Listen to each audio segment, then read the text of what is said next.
সরকারের লেখা শাড়ি। বিয়েতে ৫১টা শাড়ি পেয়েছিল মেয়েটা। অষ্টমঙ্গলায় ফিরে এসে আরও ৬টা। এত শাড়ি একসঙ্গে সে জীবনে দেখেনি। আলমারির প্রথম থাকে সে রাখলো সব নীল শাড়িদের।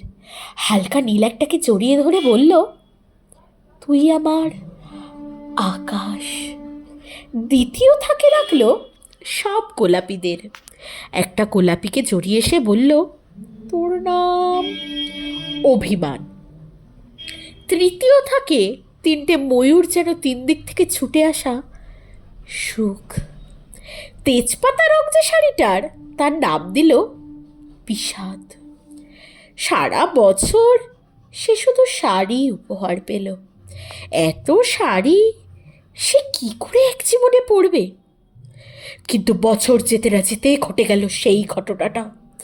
সন্ধ্যের মুখে মেয়েটি বেরিয়েছিল স্বামীর সঙ্গে চাইনিজ খেতে। কাপড়ে মুখ বাঁধা 3টি ছেলে এসে দাঁড়ালো। স্বামীর তল পেটে ঢুকে গেল 12 ইঞ্চি, ওপর থেকে নিচে, নিচে নেমে ডান দিকে পড়ে রইল খাবার। চিলি ফিশ থেকে তখনও ধোঁয়া উঠছে।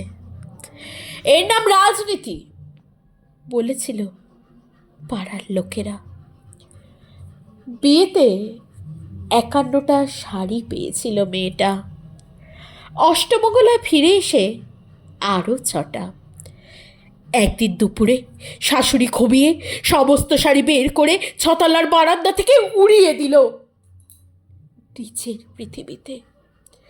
শাশুড়ি পরিয়ে দিয়েছেন তাকে সাদা থান।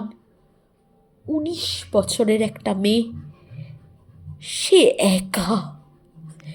কিন্তু সেই থানও এক ছটকায় খুলে নিল 3জন। পাড়ার মোড়ে একটি সদ্য নগ্ন বিধবা মেয়ে দৌড়াচ্ছে আর চিৎকার করছে, বাঁচাও বাঁচাও বাঁচাও। পিছনে 3জন, সে কি উল্লাস! নির্বাক পাড়ার লোকেরা। বিয়েতে ৫১টা শাড়ি পেয়েছিল মেয়েটা।